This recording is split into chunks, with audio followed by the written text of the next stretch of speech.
No Better Death, the podcast that knows while you can die no better death than your own, that doesn't mean we can't take a look for the unusual and the noteworthy in the deaths of others. Each episode, we'll take an in-depth look at some out-of-the-ordinary deaths and the events surrounding them. This show will contain explicit language and graphic details. I'm your host, Sick Grayson, and I'm doing this in an ASMR voice so I can lull you into a false sense of quiet security and then scramble your fucking brain! Hello, one and all. How are you guys doing this fine October day? And by fine, I mean cold, rainy, and cloudy. The summer was pretty nice in Colorado this year, unusually warm, which being from the south, I loved. But we seem to have skipped fall and went straight into winter. I hate the cold. 2 days ago, I go outside and there's snow on my car. You know, and I know if I don't like the cold, why am I in a state known for mountains and skiing? And that is because I'm stupid.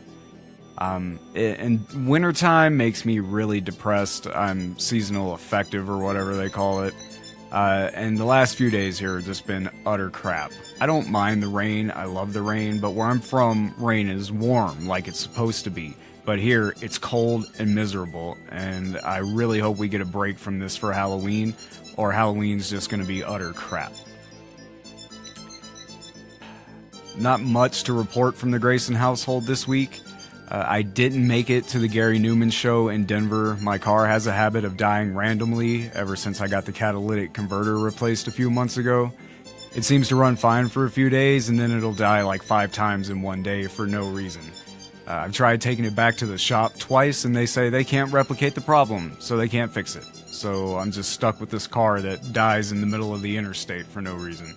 I mean, there's a reason, I just don't know what it is, and it shouldn't be doing it. And of course, the day of the Gary Newman show, it decided to start acting up, and rather than be stuck on the side of I-25 for like 4 hours waiting on my wife to pick me up, I just decided not to go. Wasted $25 on a ticket. But that's pretty much all I've got from my world. We're going to jump straight into a couple headlines before we get into this week's stories, which are Bad Medicine. Yes, like the Bon Jovi song. If you didn't know it's a Bon Jovi song, that's okay. I know enough about Bon Jovi for all of us. Growing up in the 80s and early 90s, I had to listen to my mother explain her lust for John Bon Jovi more times than I wish I had.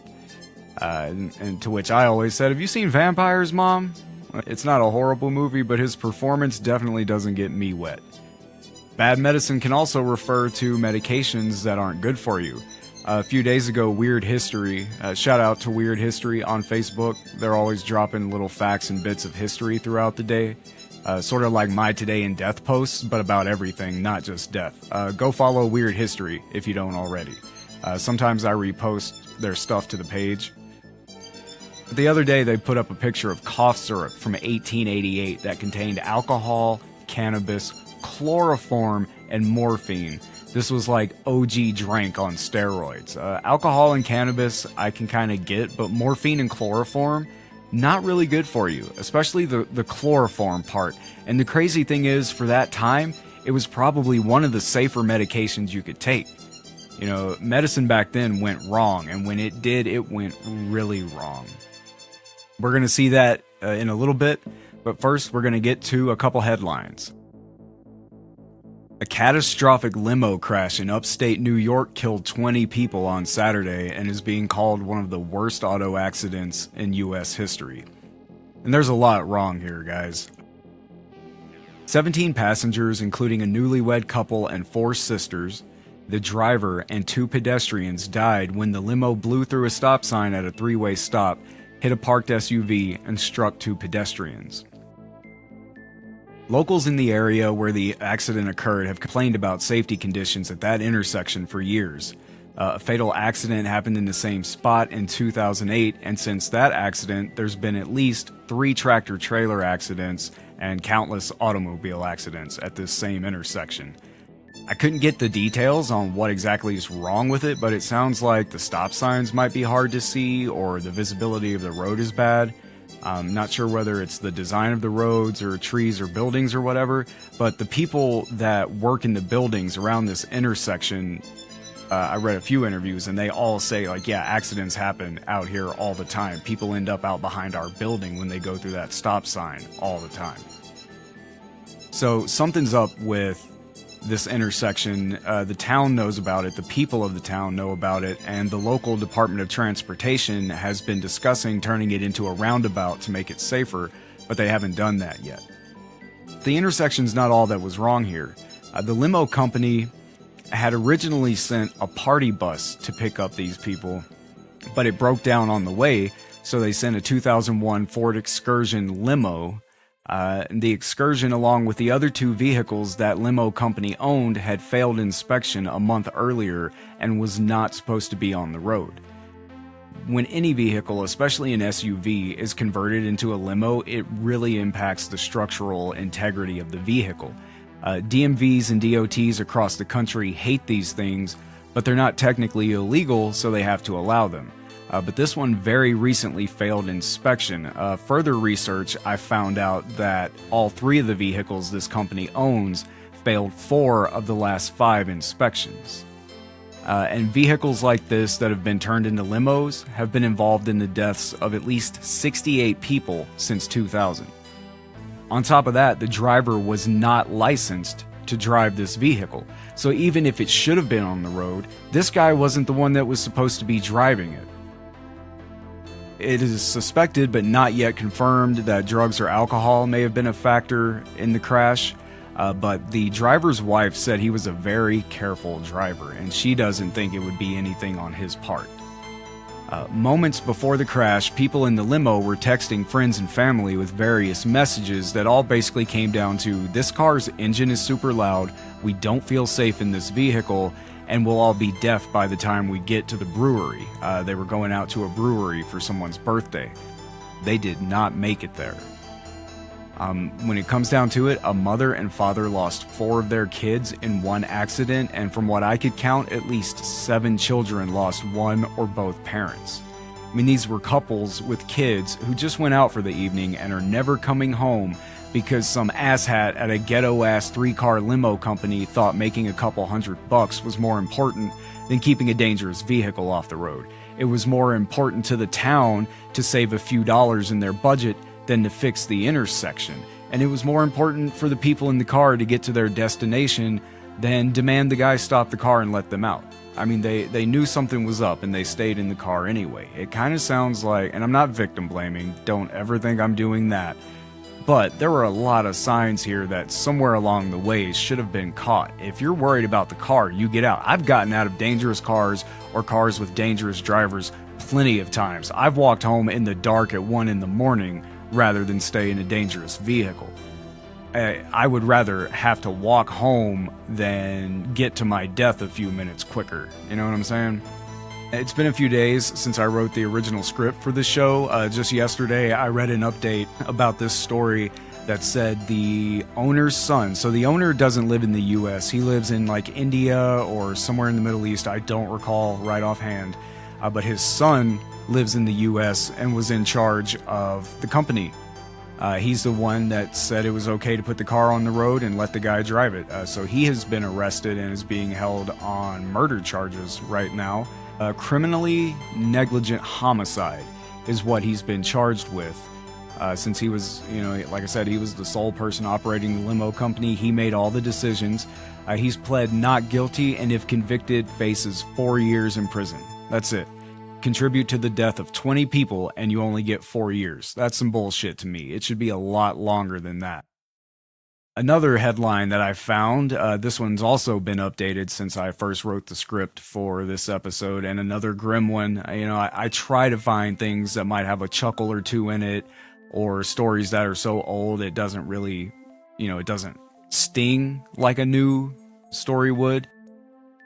This one is another one that's a little darker than I usually do for the audience. I can handle dark all day, every day, but for the purposes of the show, I try to keep it a little lighter. We have a dead reporter. A 30-year-old Bulgarian reporter, Victoria Marinova, was found raped and beaten to death on Saturday. Preliminary investigations show that the cause of death was blows to the head and suffocation. The Bulgarian Interior Minister Mladen Mladenov described the murder as exceptionally brutal and has sent the country's top investigators to the city of Ruse to work on the case.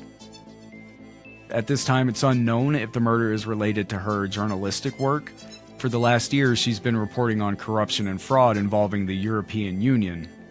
And in this area of the world, it is not at all uncommon for reporters who are digging into this kind of stuff to turn up dead. So they're thinking that maybe what she had been reporting on recently had something to do with that. But I doubt it. I mean, if an organization as big as the EU is going to take you out, they're not raping you before they murder you. You know, they just want you to shut up. They're sending in a professional to snipe you from like 6 blocks away and leave it at that. Doesn't seem to be related to her work. She just happens to come from an area of the world where people in her line of work can often end up dead.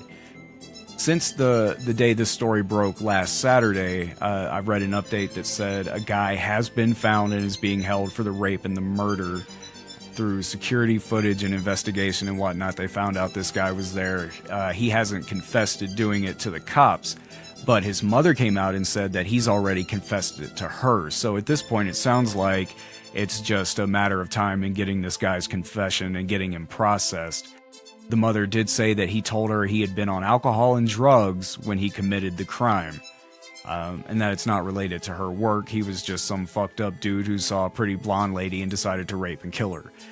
But I can tell you this. I've been on drugs and alcohol plenty of times in my life, and I didn't rape and murder anyone.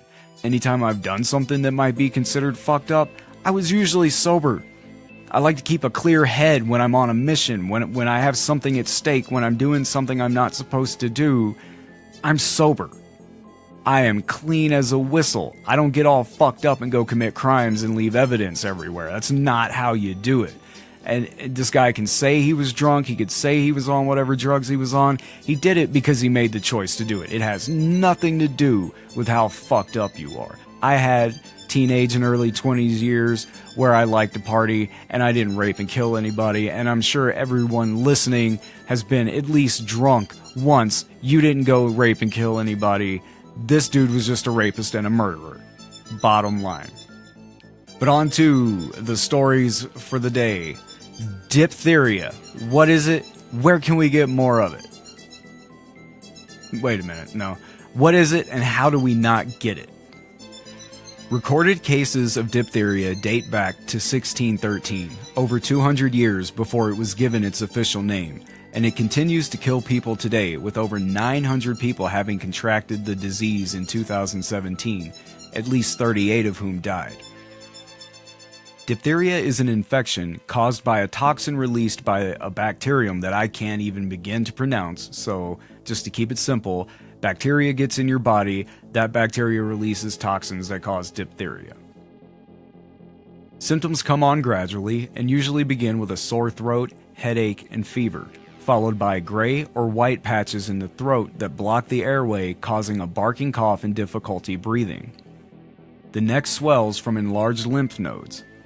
Other complications include nasal discharge, abnormal heart rate, inflammation of the nerves, kidney problems, and paralysis. There's also a form of the disease that affects the skin, eyes, and genitals. It's spread through the air by coughing or sneezing or via contaminated objects. There's also some evidence that it could be zoonotic. Vocabulary time, y'all. Zoonotic means it can spread from animals to humans. Not to say that humans aren't animals, we most definitely are, we just possess a hubris that insists we separate ourselves from the rest of the animal kingdom, and ultimately that pride will be the downfall of our species. I didn't find that in reading, just a personal belief of mine, but anyway, I'm getting off on a tangent. Some people can carry and spread the disease without showing any symptoms, so you can just be a carrier, Typhoid Mary style. Typhoid Mary, why you bugging? Boom. Boom, boom, ba. Typhoid Mary, I need you hugging. Boom, boom. Run DMC? Anyone? Okay. Previous infection may not protect you against future infection. There's at least 3 main strains of this disease, so just because you had one doesn't mean you're protected against the others. With modern medicine, diphtheria is lethal in 5 to 10% of cases and is prevented with vaccination and treated with antibiotics. For severe cases, there is also an antitoxin that consists of a serum, which is blood plasma, extracted from horses who have been exposed to the disease. It doesn't neutralize the toxin already attached to tissue, but it does neutralize toxins circulating in the blood. Before the antitoxin, the disease was lethal in as many as 56% of cases. And the antitoxin is the subject of our first story. And it says this is created from blood plasma. So like when I go sell, and yes, I sell my plasma, I don't donate, you gotta pay me for my shit. When I sell plasma, does it go to make serums? I see the signs in the plasma center that's like, your heart goo helps save little Billy from bleeding to death, but they never really tell you what they do with it. You know, they're just hoarding it for vampires or something, is what I always assume. And I don't care. $70 a week to go in twice and sell you some of my blood goo? Fine. Do whatever you want with it. Maybe I don't want to know what you're doing with it. A vaccine for diphtheria wasn't developed until the 1920s, and even then it wasn't widely used until the 1940s. But the antitoxin was discovered in the 1880s and saw wide usage by 1901. The year this story takes place. And to give proper credit, a lot of the next section of the story is taken from an article written by Ross E. DeHovitz, published in the medical journal Pediatrics, June 2014. On October 19, 1901, Dr. R.C. Harris, a St. Louis physician, attended to a young girl named Bessie Baker who was suffering from advanced diphtheria.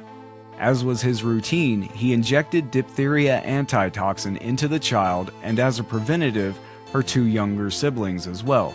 He concluded that they should soon be entirely well. But 4 days later, he was called back to the Baker's home to a terrifying discovery. There I found that the little girl was suffering from tetanus. I could do nothing for her. The poison was injected so thoroughly into her system that she was beyond medical aid.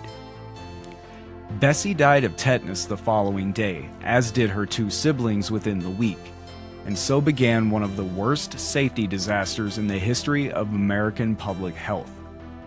By the time it was over, 13 children would die from contaminated anti-sera. Diphtheria was a scourge throughout the 19th century. It primarily affected children, and it killed through the release of an exotoxin that creates a pseudomembrane inside the throat of affected patients. When death occurred, it did so primarily through asphyxiation. In 1884, Friedrich Loeffler, a scientist in Berlin, discovered how to culture diphtheria in the lab, and he grew it in guinea pigs. Loeffler's colleagues in Germany and Paris developed experiments proving that a diphtheria toxin, when injected into the guinea pigs and later dogs and horses, produced a substance in their blood that could be used to treat diphtheria in another species, sort of a proto-vaccine. In September 1894, Emile Roux in Paris announced that his horse anti-serum had cut diphtheria mortality from 56% to 24% in his Paris hospital. There was great interest in bringing this new treatment to America. Consequently, the first horse antitoxin factory was established in New York and produced its first doses in January 1895. The Health Commission in St. Louis, Missouri decided to bring this technology to the people of their city as well. They established a factory farm in late 1894, with the first doses becoming available in September 1895.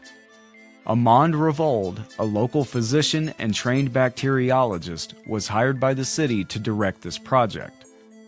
Dr. Revold studied in Paris as a pupil of Louis Pasteur, the guy that figured out how to make milk not kill us even though we're still inherently lactose-intolerant creatures and shouldn't be drinking it anyway. Antitoxin was becoming available to the city from private firms, but the health commissioner wanted the city to establish its own supply of antitoxin, so they could offer it to the poor for free. Imagine that. Mind-blowing to us in modern times, right? I mean, a few months ago, my wife had to go to the ER for some pretty bad stomach stuff that I'm not going to get into because it's kind of personal and we still don't know what the deal is. But by the time scans and MRIs and all this other shit was done, left with a bill for $15,000. And that wasn't even for a diagnosis. That was just to say what might be wrong and get a prescription for some antibiotics. They don't know, and we still left with a bill for 15 G's. And this happens to people throughout the country, all day, every day. Mind-blowing that a health department was like, we want to do good, and we want to do it for free. I talk a lot of shit about the old days, but at least there was a time where people gave a shit about the public's well-being in this country. By 1901, 6 years after its introduction in the St. Louis area, the use of antitoxin for the treatment of diphtheria had become very successful. It became the standard treatment of presumptive pharyngeal diphtheria. It was in this environment that the seeds of a tragedy began to take form. On September 30th, 1901, Dr. Revold bled a horse named Jim and acquired 2 flasks of serum. Jim had been an ambulance and milk truck horse previously and was turned over to the stables in 1898 for antitoxin production. On October 2nd, Jim became ill with tetanus and was killed. The anti-serum obtained on September 30th was ordered to be destroyed. On October 26, 1901, the health department was notified by a physician that he had under observation 2 cases of tetanus after the use of diphtheria anti-serum. Veronica O'Neill Keenan was the first case reported. Bessie and May Baker died shortly thereafter. Jacob Centuria, like the others, had initially responded to the diphtheria anti-serum, but then 6 days later, his physician found the patient suffering from trismus sardonicus, which is a rigid spine, rigid neck, and being cyanotic. Cyanotic means having a blue tint to the skin, typically caused by low oxygen levels in the blood. Jacob died on October 30th. Over the next few days, as more children died, the health department recalled the existing bottles of antitoxin and began an investigation. By November 7th, the 13th dead had been reported. The incident was covered nationwide and the public became fearful. In Chicago, the diphtheria case fatality rate increased by 1/3 because people were scared to take the medicine. The whole country had heard about anti-serum in St. Louis killing some kids, so everyone stopped taking it, causing diphtheria infection rates to go up and the fatality rate of the disease to go up. Back in St. Louis, the tetanus court of inquiry began on December 17th. Dr. Revold had insisted that he and Henry Taylor, the colored janitor as the newspapers referred to him, had disposed of the September 30th serum after the horse died. But Taylor's story began to change after he was closeted with the chief of detectives by order of Mayor Wells. After this prolonged interrogation, Taylor was promptly placed back on the stand where he stated that he did release some of the serum dated September 30th. He released it, he stated, because he thought it was safe and because the August 24th serum was exhausted. What they leave out of this article that I found in other sources was that some of the serum from September 30th had been put into bottles labeled August 24th. So even if all of the September 30th batch had been destroyed, there was still contaminated serum out there being used in bottles labeled August 24th. On February 13, 1902, the Commission issued their verdict stating that the 13 children died of tetanus-contaminated vials dated September 30th. Second, the Commission found that Henry Taylor, the janitor, bottled the serum but was not fully aware of its poisonous nature. Dr. Revold was aware of the dangerous nature of the September 30th serum but was negligent in ensuring that it was destroyed. Lastly, the court concluded that both Dr. Revold and Taylor were to be dismissed from the health department. Dr. Revold responded to the verdict stating that the board had wrongly dismissed Taylor. Taylor, a man of 65, honest and faithful, was not supposed to be competent to look after the professional affairs of the office. He was simply a good servant, and this discharge will leave him in hard times. After the incident, the city ceased all antitoxin production. Yet it was largely because of this incident and a similar incident in Camden, New Jersey, where there were 9 deaths, that Congress would pass the Biologics Control Act in the spring of 1902. Among the arguments made was a statement that individual states were powerless to protect themselves against impure and impotent materials, because most of them consumed biologics made out of state. The act took effect on July 1, 1902, and subjected any company making antitoxin or vaccines to inspections and regulations. Many companies went out of business under this increased scrutiny. But the result of this legislation, and legislation a few years later that created the FDA, was to increase the safety and public confidence in these life-saving new therapies. Again, an institution known for harming us in modern times was actually looking out for the well-being of people back then. The FDA, the government body that lets companies put sawdust and artificial sweeteners and beaver glands and way too much salt and sugar into our food, giving us a plethora of health problems. Is it plethora? Plethora. A plethora of health problems? The people that said, sure, OxyContin and fentanyl should be legal, actually at one time said, hey, you can't kill people with drugs. There would be other medical disasters over the course of the 20th century, but this 1901 incident was arguably the first ever using a modern medical therapy. Antitoxin, now cleared from suspicion, continued to drive down the death rate of this terrifying disease until a vaccine would be created in 1922. Dr. Revold went on to have a distinguished career as a bacteriologist, and he was elected president of the St. Louis Medical Society. When he died at age 83 in 1942, his obituary made no mention of the diphtheria incident of 1901. After Henry Taylor was fired from the health department, he found work as a waiter and caterer. He died on June 6, 1907 from chronic nephritis and cancer. The physician who signed his death certificate was Dr. Revold. So 13 dead, 14 if you count Jim the horse, all because they didn't screen the serum. According to multiple articles I read, there was a means, as primitive as it may have been, they had a way of screening the serum for tetanus before clearing it for use. They had done it before. They just didn't do it this time. The horse seemed healthy, had no signs of tetanus. They'd never had a problem with this horse before. And not screening it made the whole process quicker and cheaper, so they just cleared it for use right away, and it turned out that the serum on that day had teeny tiny baby tetanus in it that hadn't yet caused symptoms in the horse. It led to a lot of changes in medical processes and legislation that would go on to prevent the deaths of untold numbers of people in the future. And that's a question I struggle with on a lot of these stories. Was it worth it?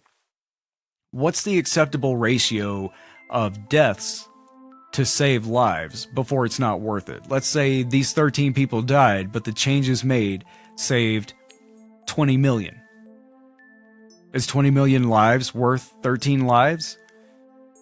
My answer falls somewhere between, probably and definitely.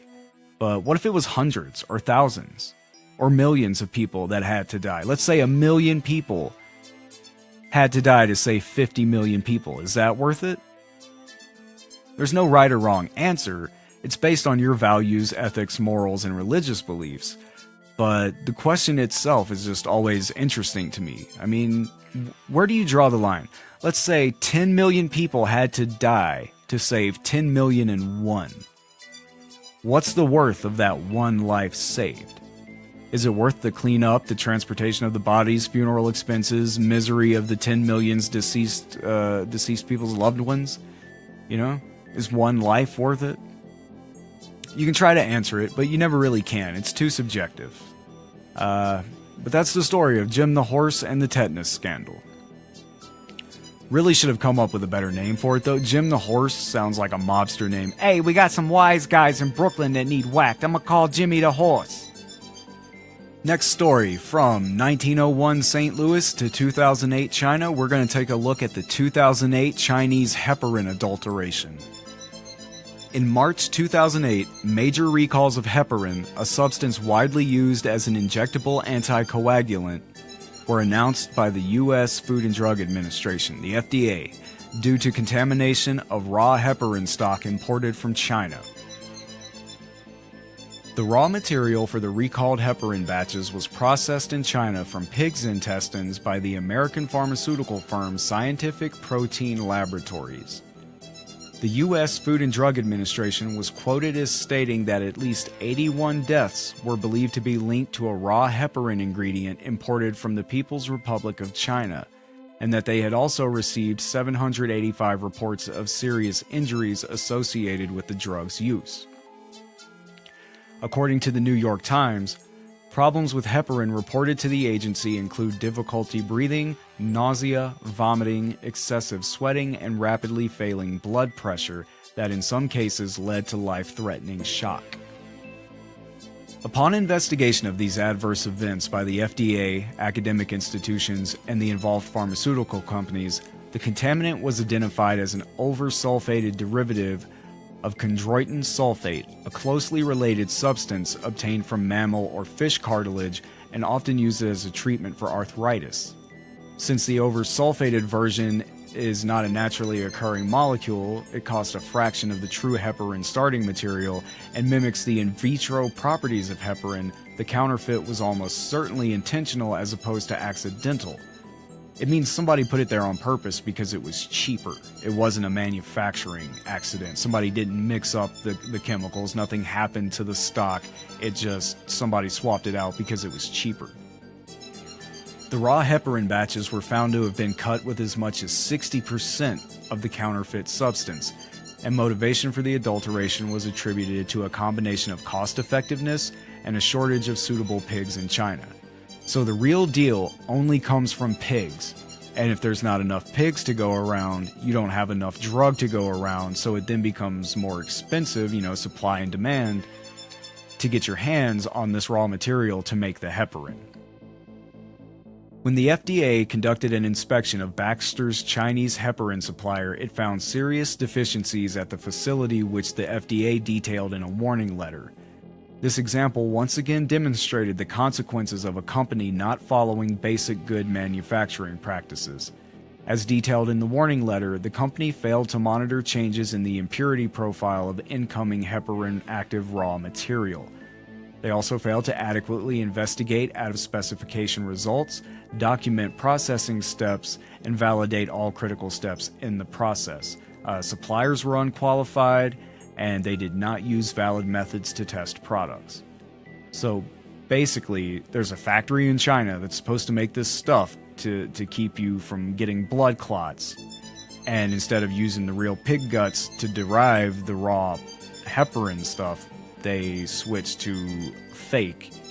And no one along the way, the American companies, the Chinese government, no one was actually keeping up with quality inspection records or any kind of inspections with the factories themselves. Prime time for something to go wrong.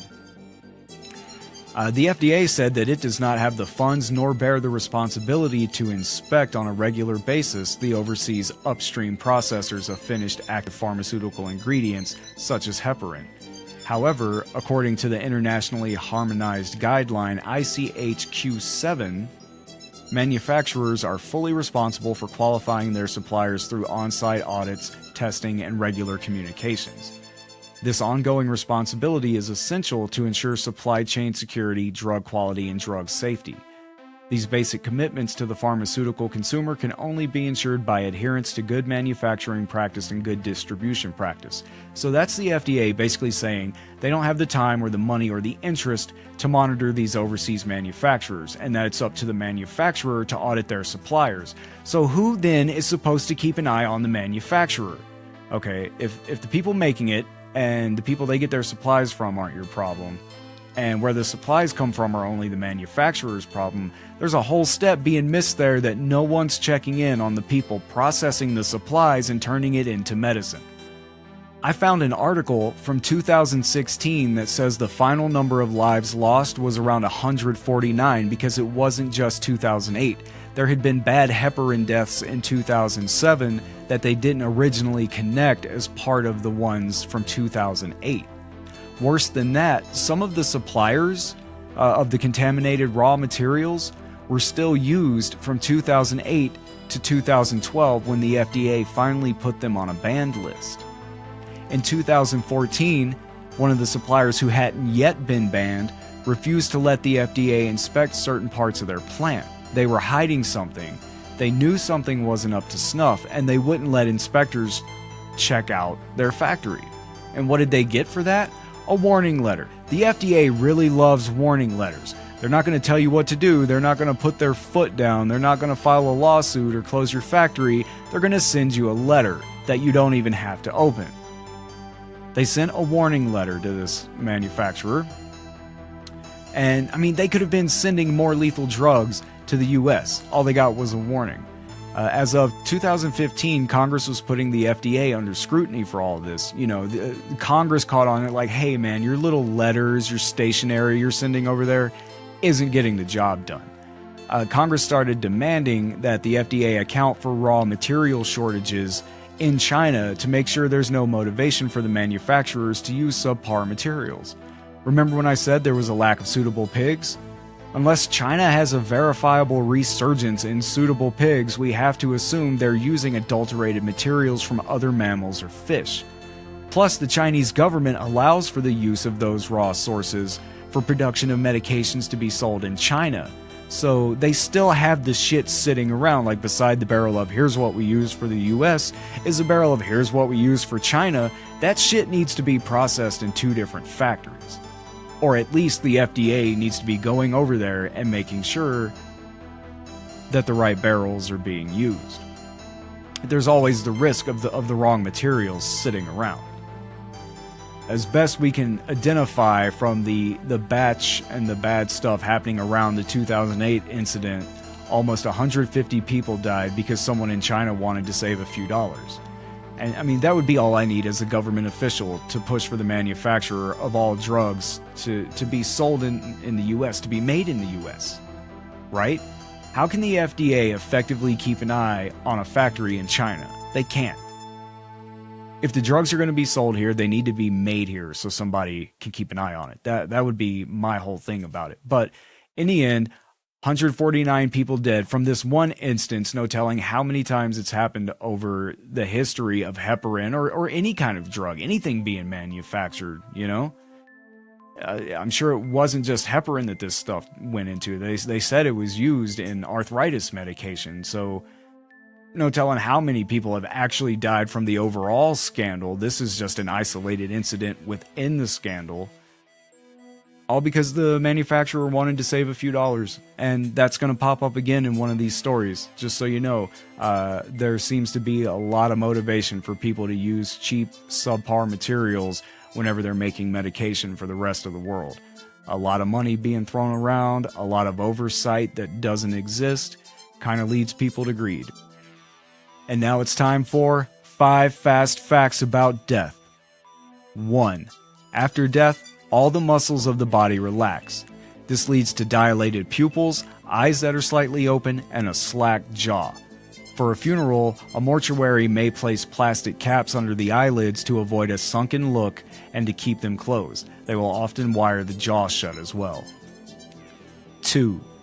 3 to 5 days after death, decay starts to create large blisters over a human body. If a body's not found until this time, it will not be presentable for viewing at the funeral. Additionally, during this later stage of death, bloody froth begins to leak from the nose and mouth. 3. Humans have more bacterial cells living on it and in it than the total number of cells belonging to its own tissues and organs. After death, the defense mechanism breaks down and bacteria starts to multiply and eat the body. 4. Nearly 99% of all species that have ever lived in the course of history have vanished from the planet because of numerous climate upheavals and other events. And we're next. 5. It's estimated that malaria has been responsible for half the deaths of everyone who has ever lived. And I think there was a fact a few shows back that was something like 100 billion people have come and died on the earth. And so then if we add that, let's round it up to 110 billion, assuming I'm even pulling the right number. 55 billion of them killed by malaria. Alright, and we've got another story from the early 1900s, a time where we kinda knew how medicine worked, but not well enough to give it to people without killing them. We're talking the 1937 Elixir tragedy, which centered on a miracle drug known as antibiotics, specifically the antibiotic sulfanilamide. God, if you love making fun of people who can't pronounce shit, you've got to be loving this show today. Sulfanilamide. The FDA's role in the regulation of novel medicines was born out of tragedy. 71 adults and 34 children died in the fall of 1937 after taking a drug called Elixir Sulfanilamide to treat a variety of ailments from gonorrhea to sore throat. At that time, the FDA, which had been launched in 1906 as the Bureau of Chemistry, served simply to police claims made about food and drug ingredients. No formal government approval was required to market new drugs. So they were just there to make sure you put whatever was in it on the label. They didn't care if it worked or if it killed you because they didn't know. We were still figuring stuff out. Medicine was very young at this time. We had just learned not too many years earlier that bleeding somebody to death didn't cure them of their diseases. You know what I'm saying? Paul Wax, a medical toxicologist at the University of Texas, says, the initial 1906 legislation was relatively weak. There had to be some truth to what drug companies were selling, but in terms of safety, let alone efficacy, that just wasn't part of the equation. That all changed in 1938 after the deaths linked to Elixir Sulfanilamide had become a nationwide scandal. 6 years earlier, German pathologist and bacteriologist Gerhard Domag, I don't know, there's a G and a K, I don't even know how that's pronounced, discovered that a chemical called Prontosil protected against certain bacterial infections in mice. Further research demonstrated that the compound's active ingredient, sulfanilamide, could fight streptococcal infections in humans, prompting several pharmaceutical companies, including Merck, Squibb, and Eli Lilly, to begin making sulfanilamide drugs. These medicines were mostly formulated as capsules and tablets, but the S.E. Massengill Company of Bristol, Tennessee, decided that a liquid form of sulfanilamide could also be a big seller. Massengill's chief chemist concocted a solution of 10% sulfanilamide, 72% diethylene glycol, and 16% water. The company's internal controls lab approved the solution's appearance, taste, and fragrance. It was flavored with raspberry extract, saccharin, and caramel, among other ingredients, to make it taste good for kids, because kids really can use antibiotics for a ton of different stuff to save their lives, especially back then. And by September 1937, Massengill had distributed 240 gallons of the liquid called Elixir Sulfanilamide across the country. But commercial success soon soured. The first shipments were sent out in early September, and on October 11th, the American Medical Association received reports of the first deaths from physicians in Tulsa, Oklahoma. 6 patients in Tulsa, Oklahoma had died of renal failure, that means their kidneys shut down, following treatment with the drugs. Inspectors were immediately dispatched to Massengill headquarters in Bristol and to branch offices in Kansas City, New York, and San Francisco. They found that the firm had already learned of the poisonous effects of the liquid sulfanilamide and had sent telegrams to more than 1,000 salesmen, druggists, and doctors. However, the telegrams merely requested the return of the product and failed to indicate the urgency of the situation or say that the drug was lethal. At the FDA's insistence, the firm sent out a second wave of messages worded more strongly. Imperative you take up immediately all Elixir Sulfanilamide dispensed. Product may be dangerous to life. Return all stocks, our expense. The FDA then set out to make sure all the drug was retrieved. Practically the entire force of 239 FDA inspectors and chemists were assigned to the task. So they're using the lab guys to go out and track this stuff down. Like, they're serious about getting this all back. They're treating it with the fervor that the government treated like bootlegging with. They're actually making an effort here to get this stuff out of people's hands. State and local health officials joined the search. newspapers and radio stations continued to issue warnings. The staff began by checking the company's shipping records and the distribution lists in the 4 distribution houses. Thousands of order slips were examined one by one. In one establishment alone, 20,000 sales slips were checked. FDA employees tracked down the firm's 200 salesmen and questioned them about the dispersion of shipments and physician samples. Finding the salesman was the first problem. In one case, a salesman was reported to be in a hotel in Washington, D.C. He wasn't there, but forwarding addresses had been left for him in Jackson, Michigan, and Baltimore. These turned out to be for another man with the same name, and this was a common issue in trying to track these people down. Once the salesmen were found, there was still the problem of getting the distribution information. One man in Texas, for instance, revealed the necessary information only after being jailed by state authorities, so he didn't want to give out any information. For some reason, whatever, he figures that's between him and the company and the customers and didn't want to cooperate with law enforcement, so they threw his ass in jail and then he started talking. In many cases, locating the purchasers of the elixir required some real detective work. In some drugstores, the elixir had been sold without prescriptions to purchasers whose names the druggists didn't know. In other cases, doctors had incomplete records, or none at all, of the names and addresses of patients for whom they had prescribed it. In East St. Louis, Illinois, for instance, 49 prescriptions were filled and the only identification on some were notations like Betty Jane, 9 months old, or Miss Jackson, no address. Even when the purchaser was finally located, the inspectors frequently needed to do some ingenious questioning to determine what happened to the elixir. One East St. Louis woman told an inspector she had destroyed the drug. The inspector persisted in his questions, however, and found out that she had thrown the bottle out the window into an alley. The inspector luckily found the bottle still unbroken, still containing enough elixir to kill any child intrigued enough to swallow its sweet raspberry-flavored contents. Many doctors and pharmacists did everything in their power to recover the elixir. One physician postponed his wedding to help an FDA chemist search for a 3-year-old boy whose family had moved into mountain country after obtaining a prescription. Oh man, that's work, that's care, dude. You're gonna put off your wedding to go hike through the mountains to find some family you gave this medicine to? That's dedication. Can you think of any doctor that would do that today? Would one of them get up off their little rolly stool and go help a patient out like this? No. Other physicians apparently were reluctant to admit that they had prescribed the drug, perhaps fearing they would be held accountable for its consequences.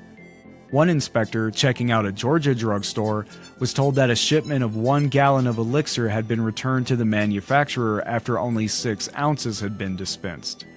The patient who had taken the 6 ounces had suffered no ill effects, the druggist reported, and the inspector confirmed that this was true.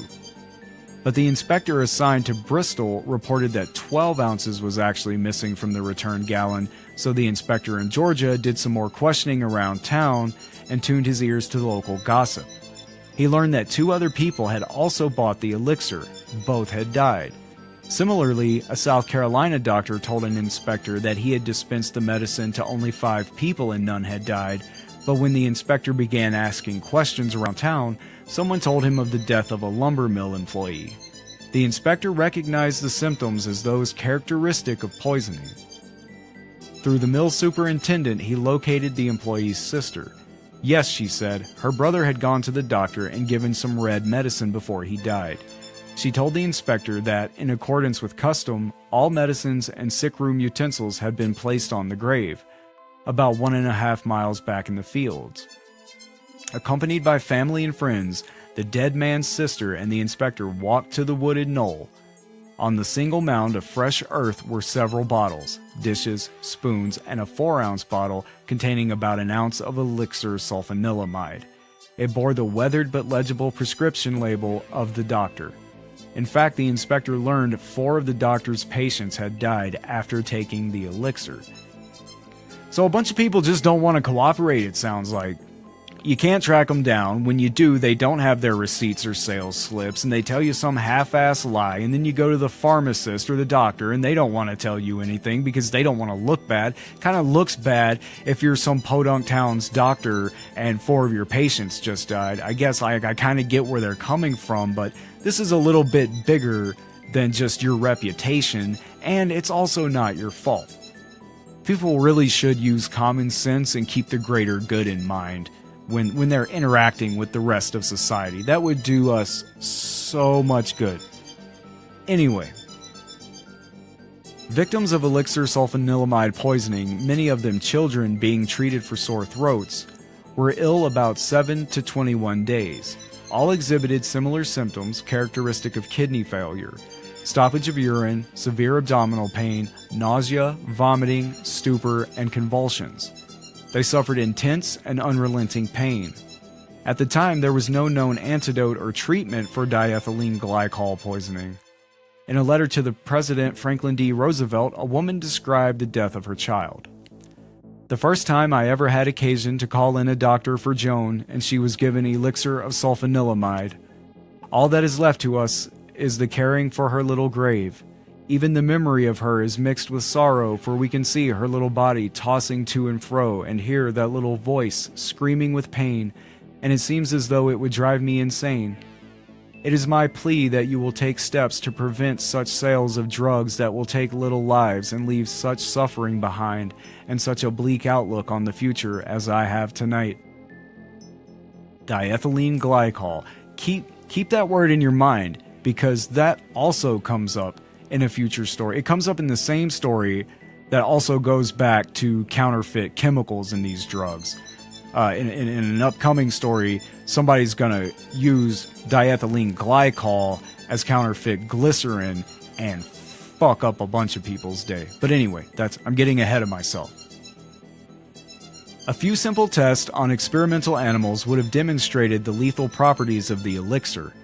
Animal testing wasn't uncommon. In fact, many pharmaceutical companies at the time, including Massengill, performed animal testing of certain drugs. It just wasn't required, and in this instance, Massengill chose not to test the new drug first. Even a review of the current existing scientific literature of the time would have shown that other studies, such as those reported in several medical journals, had indicated that diethylene glycol was toxic and would cause kidney damage or failure. But in 1937, the law did not prohibit the sale of dangerous, untested, or poisonous drugs. Dr. Samuel Evans Massengill, the firm's owner, said, "My chemists and I deeply regret the fatal results, but there was no error in the manufacture of the product. We have been supplying a legitimate professional demand and not once could have foreseen the unlooked-for results. I do not feel there was any responsibility on our part." Massengill's chief chemist did not share these feelings. Harold Watkins committed suicide after learning of the effects of his latest concoction. Through the dogged persistence of federal, state, and local health agencies and the effects of the American Medical Association and the news media, most of the elixir was recovered. Of 240 gallons manufactured and distributed, 234 gallons and 1 pint was retrieved. The remainder was consumed and caused the deaths of the victims. 25 seizures were made under federal law. The charge was misbranding the elixir. See, elixir implied an alcoholic solution, whereas this was a glycol solution and contained no alcohol. So technically, legally, they had mislabeled their product.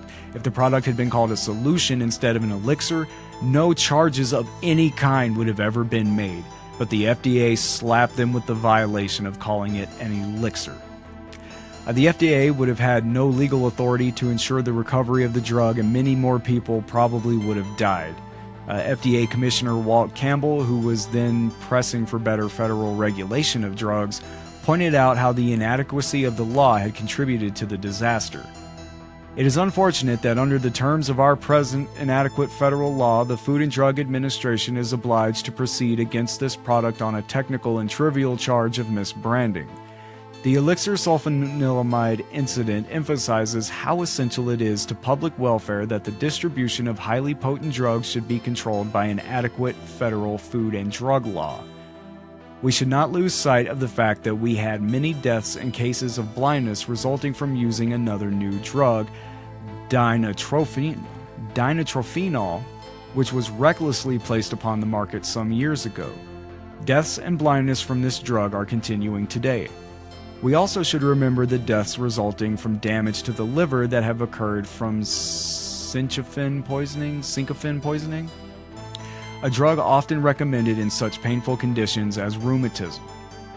We also have unfortunate poisoning, acute and chronic, resulting from a thyroid and radium preparations improperly administered to the public. These unfortunate occurrences may be expected to continue because new and relatively untried drug preparations are being manufactured almost daily at the whim of the individual manufacturer, and the damage to public health cannot accurately be estimated.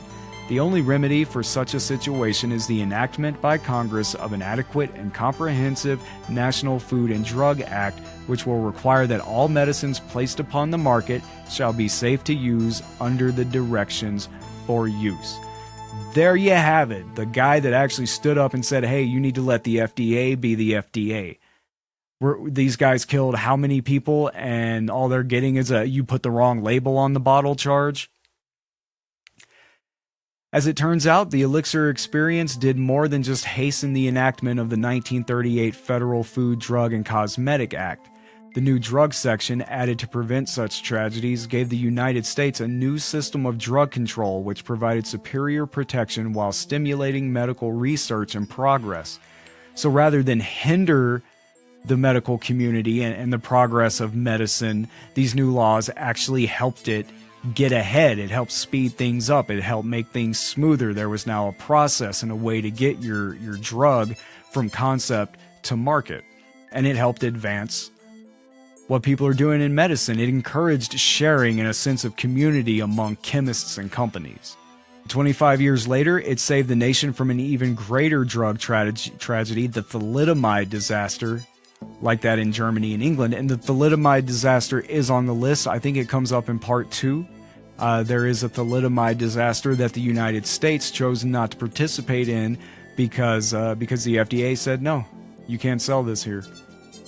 Dr. A.S. Calhoun, who, despite sounding like an old-school pool hall hustler with a cigarette hanging out of his mouth / understudy for Foghorn Leghorn, I mean, come on, to A.S. Calhoun. $20 a ball says no man can beat A.S. Calhoun. Anyway, A.S. Calhoun was a doctor, and he had this to say about the incident. Nobody but Almighty God and I can know what I have been through these past few days. I have been familiar with death in the years since I received my MD from Tulane University School of Medicine with the rest of my class of 1911. Covington County has been my home. I have practiced here for years. Any doctor who has practiced more than a quarter of a century has seen his share of death. But to realize that 6 human beings, all of them my patients, one of them my best friend, are dead because they took medicine that I prescribed for them innocently, and to realize that the medicine which I had used for years in such cases suddenly had become a deadly poison in its newest and most modern form, as recommended by a great and reputable pharmaceutical firm in Tennessee. Well, that realization has given me such days and nights of mental and spiritual agony as I did not believe a human being could undergo and survive. I have known hours when death for me would be a welcome relief from this agony. They can teach you a lot about being a doctor, but they don't teach you about run-on sentences. Over 100 people, mostly kids with sore throats, died because a pharmaceutical company didn't want to do animal testing. Why didn't they? Because they didn't have to. Cheaper, faster, easier. Same thing as the screening of the anti-serum or the antitoxin in the last case. They're like, yeah, we could do this, but we're not gonna. No, it's cool. Just go ahead, send it out.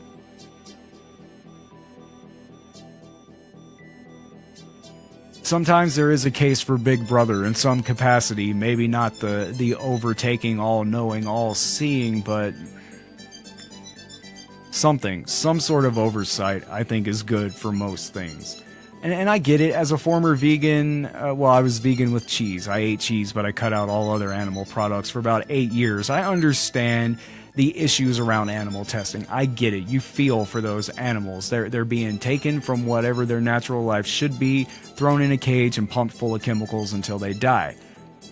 But would you rather have 100 dead kids or 5 dead rabbits? I mean, in this situation, it could have seriously come down to just that. We've got 100 dead kids, or they could have tested this on 5 rabbits. And it brings us back to the question, what is it worth? As much as I despise animal cruelty, I'll take a few dead rabbits and mice over dozens of dead children any day. I mean, if there's any other better ideas out there, let me, PETA, the FDA, and every drug company and cosmetics company in the world know, because we'd all love to hear it. Yes, animal testing sucks, but children dying is way shittier. That's 3 stories about bad medicine. I've got 4 more, but trying to get to them right now would really cause this episode to run over time. So I'm going to stop right here, make this one a 2-parter. We'll cover the other stories in the next episode. What did we learn? Don't trust pharmaceutical companies. Don't trust the government. Take as few meds as possible and learn everything you can about them before you take them. There's no jokey lesson here today, just the serious sentiment that you need to be vigilant in knowing about the things you put into your body before you take them. Food, meds, penises, whatever. Okay, so there's one joke. Whatever you're putting in your body, know what it is before you do it. We've had a few iTunes reviews in the last week or so. That's great. It really helps the show out, makes it more visible on there so more people can find it, makes it easier for you to find. If you haven't reviewed No Better Death on iTunes, please do so. If you're a fellow podcaster and you'd like to swap reviews, just hit me up through email or any of the social media accounts. Can you hit someone up on Instagram? I don't know. The Instagram I never really fuck with, so probably not the best way to contact me, but email, Facebook, Twitter. If you want to exchange reviews, let me know. I'm always down to listen to a new show and give an honest review. NoBetterDeath.info has the links to everything, so you don't need to remember our Facebook handle, Twitter handle, whatever. Just go to NoBetterDeath.info. It's all right there. But the show is No Better Death everywhere, so just look for No Better Death and we're there. If you're not following us on Facebook and Twitter, you're missing out. All month long, we're doing Misfits in the morning in honor of Halloween. Every morning, I put up a link to a different Misfits song. It's the song of the day. Also, still throwing up the Today in Death, letting you know what tragic fatal events and celebrity deaths happened on that day in history. So if you're not following us, not checking us out, do so. And definitely send us an email or hit us up on Facebook or Twitter if you have ideas for the show, your own personal stories about death, whatever you got, let me know. iTunes reviews, please. I am, as I have always been, Sick Grayson. Until next time, try not to die. Oh, and just a little PS, I want to shout out a few of the shows that I listen to. If you're looking for other shows to fill your ear holes with, dark, creepy, macabre, paranormal, murdery, true crime type stuff, check out Keep It Weird, That's Weird, 2 Girls, 1 Ghost, Teen Creeps, Time Suck, and That's Why We Drink, Give Me Murder or Give Me Death, and Murderific True Crime Podcast. All of those are good ones. They should all be available on iTunes or Spotify, and I believe Stitcher. So definitely, if you like this show, or if you think this show could be better, go check out those shows because they're like this show, but better. Again, I am Sid Grayson. Try not to die.